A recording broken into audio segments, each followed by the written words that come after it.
Comment vous préparez à une séance de voyance? Il faut choisir un voyant. On commence par là. Comment choisir un voyant? Alors j'ai envie de vous dire à l'intuition, mais malheureusement dans bon nombre de cas, non, c'est pas l'intuition parce que l'intuition, enfin ça peut être l'intuition, mais comment dirais-je? Quand on va voir un voyant, c'est souvent qu'on est un peu perdu et du coup l'intuition elle est aussi un peu perdue.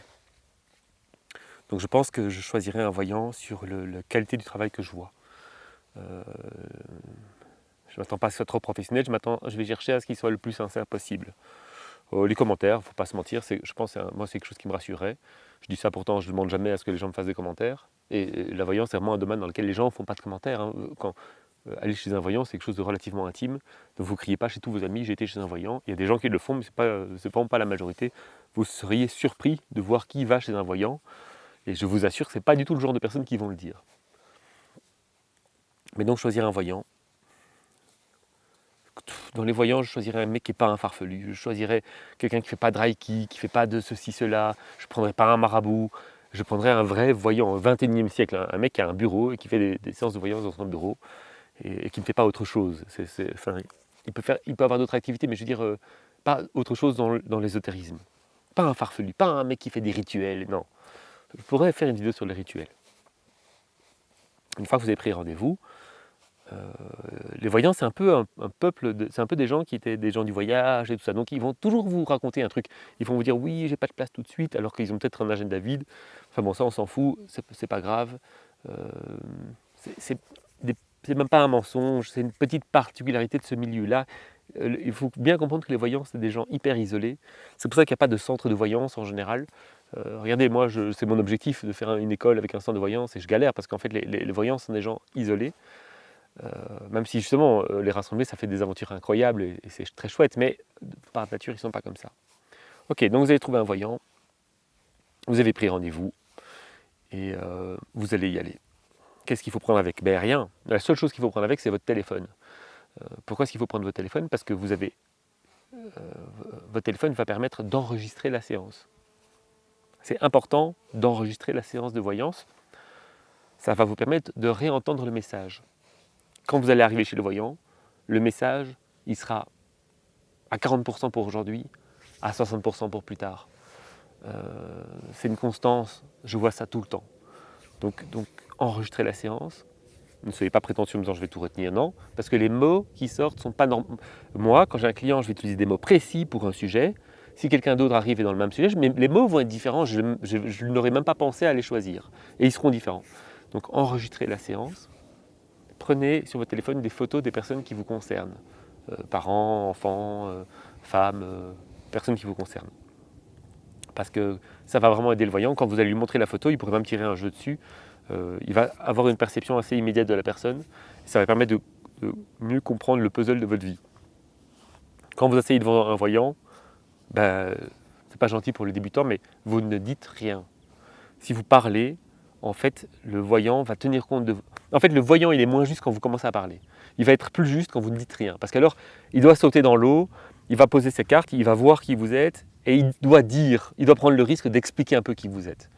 Euh, et c'est un moment très intéressant, les premières minutes, parce qu'il va prendre le risque de dire des choses. Ces choses seront anormalement justes, et vous pourrez essayer de faire le lien avec votre vie. Une fois que le lien avec votre vie est fait, vous pouvez commencer à parler plus. Parce que la voyance va être un travail ensemble. On va par exemple interpréter le jeu. Le voyant interprète, et vous dites, ah oui, ça c'est cette telle personne-là, ou ça doit être ça. Et alors le voyant il est vraiment dans un exercice de puzzle. Donc il a reçu des pièces, il les étale, il les remet ensemble. Dans cette partie-là, vous pouvez intervenir. Donc une fois qu'il a commencé à parler un peu de vous, vous vous êtes senti reconnu, bon, ça, vous êtes juste un voyant, les voyants, il va tout de suite, il a l'expérience de ne pas regarder qui vous êtes, physiquement, de ne pas avoir d'appréciation sur votre, non-jugement. Et donc il va poser ses cartes en se demandant qui est cette personne, et les cartes vont commencer à lui expliquer qui vous êtes, par ordre d'importance. Quand ça commence à connecter avec vous, avec votre vie, avec la problématique précise, il va certainement essayer d'aborder d'autres sujets. Et il va dire, sujet pas intéressant, sujet intéressant, ben tiens, si on ouvrait ça, et vous allez jouer le jeu. Ok, ce sujet est intéressant, on y va, etc. Dès qu'il y a une personne qui est en contact avec vous, qui rentre dans un des sujets, montrez une photo. Si la voyance continue et qu'il vous a parlé du passé, du présent, ce qui va beaucoup parler du présent, parce qu'il faut comprendre que si vous allez chez un voyant, vous êtes dans une problématique. Donc si le voyant demande aux cartes, par exemple, qu'est-ce que les cartes vont dire sur cette personne, ben, les cartes, qu'est-ce que vous voulez qu'elles disent? Elles vont parler de la problématique qui vous amène là. Donc vous allez beaucoup parler du présent, mais n'hésitez pas à poser des questions sur l'avenir. Il est capable et prêt à le faire, le voyant en face de vous. Donc n'hésitez pas à lui dire, ok, qu'est-ce qui se passe là? Qu'est-ce qui se passe là? Qu'est-ce qui se passe là?